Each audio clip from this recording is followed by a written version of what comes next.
Exclusive letter from paramedic at Texas border reveals another side to immigration issue.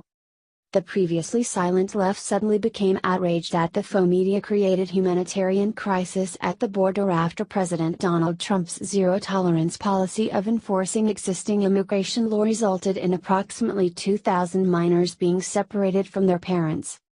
They seem to have completely forgotten that this policy has been going on for years. They took no notice that under the Obama administration in 2014, nearly 57,500 children were traveling across the border without a parent or guardian and therefore considered unaccompanied when apprehended by federal immigration officers and then transferred to the care of the Department of Health and Human Services Office of Refugee Resettlement or ORR, according to a February 2016 report from the Government Accountability Office. The report also notes the vast majority of these children were from Central America. The left is also suspiciously silent regarding the fact that some 80% of children entering the United States are separated from their parents when they are shoved across the border with a human trafficker, and that migrants can seek asylum in the United States through one of the several U.S. consulates in Mexico. The media has blasted out story after story of the situation on the border, yet 39-year-old paramedic, Matthew Leawitt reveals another side to the story. The Texas native worked as a flight paramedic for Air Evac Life Team, transporting critically ill patients from the Texas-Mexico border to San Antonio for treatment. Witt writes of his first-hand account of what is happening on the border. It is a story you will not hear on the mainstream news, and it is a harsh reality check for those with their selective outrage regarding all things Trump. He writes So I am going to break a self-rule about not posting in regards to work and politics. Well, I am actually going to stand by my rule because what I am really doing is coming to the defense of the U.S. Border Patrol and Customs, Texas DPS, and myself since we were all part of the separation of children from their parents on the border. Yes. You read that correctly. I was a part of the human rights violations taking place on the border. Through the course of my career, I have spent, off and on, 15 years working as a medic on the border. I've worked everywhere in Texas from Brewster and Presidio counties, Eagle Pass, Del Rio, and Laredo. I know several Texas EMS paramedics that are deployed by the state and federal government to these camps running from El Paso to Houston currently. Rarely do I ever speak or write about what I see as a paramedic.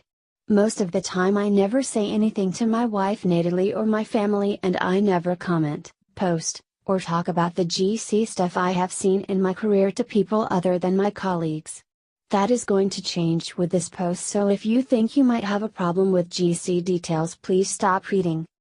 I flew for Air Evac, which has more border bases than any other air medical services in Texas. I was based out of South Texas and often covered shifts that were within viewing distance of the Mexican border. I love the Mexican people, their culture, and their customs. I married a woman from San Antonio who is of Mexican descent. My sons are half Hispanic. My heart is often broken seeing their plight as they take the ardent journey north for a better life.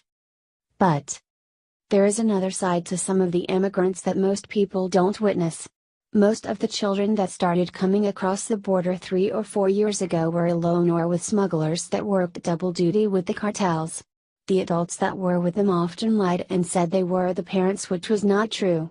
Even the children that were with their parents or a parent were oftentimes in dangerous situations. These children were separated back then and are still separated to this day. It is heartbreaking to see such events unfold, and nobody, from the Border Patrol, Texas law enforcement, or Texas EMS professionals were happy to be tasked with such work. We did not abuse any children. Instead, we cared for them. We fed them and gave them water, clothes, medical care and comfort. All of these kids were sick or ill. It might be something as simple as dehydration, but oftentimes it was more than that. Much more. Such as the 10-year-old girl that I flew who had been RD no less than 10 times on her journey. Her private parts torn by the continued trauma inflicted each night of her stay in the desert. Her screams and cries of mistrust still haunt me to this day when I think about it. Then there was a little boy who was only 5 years old, covered in scabies, fleas, and abscesses, with a broken jaw from being hit by a smuggler for crying. There were many kids that were so malnourished and dehydrated that they could not hold any solid food down and were delirious from sun exposure. Most of these kids had never slept under a roof their entire lives. They certainly never slept in a bed, as they often slept on the ground with animals in their home countries. At the centers where these children were housed, they cried aloud. Why wouldn't they? Most had been on a journey that no human should ever go through. Most have never been able to trust a single soul their entire lives, even their parents. They were afraid of the future. But what these professionals did at the centers was phenomenal work. They fed these kids. They immunized these kids. They love these kids. They have counselors on hand to help with these children. Some of these kids are put into the foster care system, which, while not the greatest it could be, is almost certainly better than where they came from.